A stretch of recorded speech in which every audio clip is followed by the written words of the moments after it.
Once upon a time, in a small, peaceful village nestled between rolling fields and gentle hills, there lived an old woman by herself in a humble wooden cottage.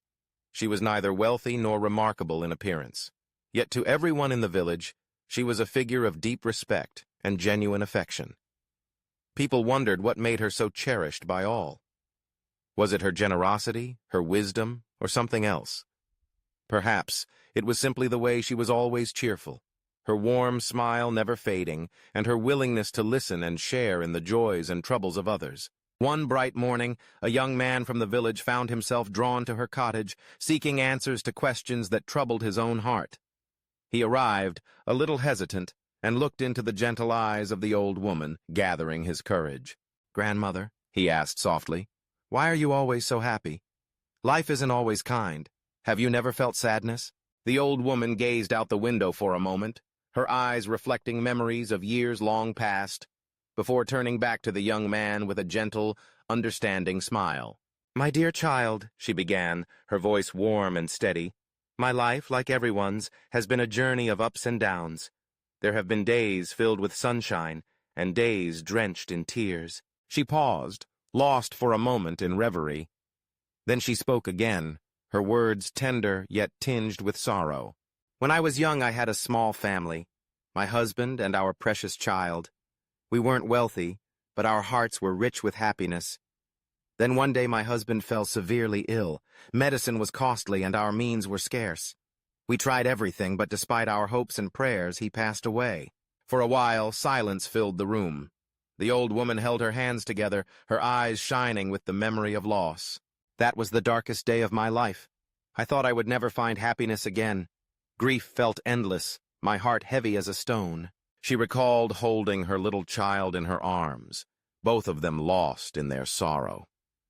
Tears would stream down her face as she rocked her child, uncertain if laughter or warmth could ever touch her soul again.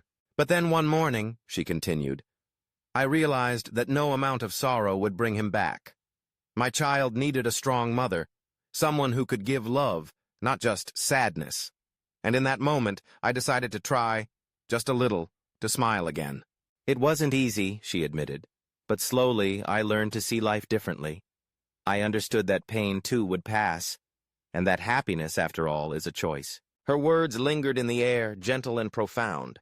"Every morning," she explained, her eyes brighter now, "I wake up and tell myself, this is a new day. Find something to be grateful for. Maybe it's the golden sunlight pouring through the window, or the simple beauty of a flower in bloom, or perhaps just the laughter of a friend stopping by for tea.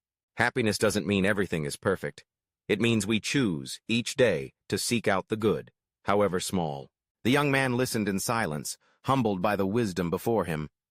He thanked her quietly and walked back through the village, lost in thought. From that day on, he too tried to find one small thing to be grateful for in each day, to smile for no reason other than the joy of being alive. And soon, something remarkable unfolded across the village. The old woman's story, simple yet powerful, began to spread. People slowed down, looking at the world and one another with kinder eyes.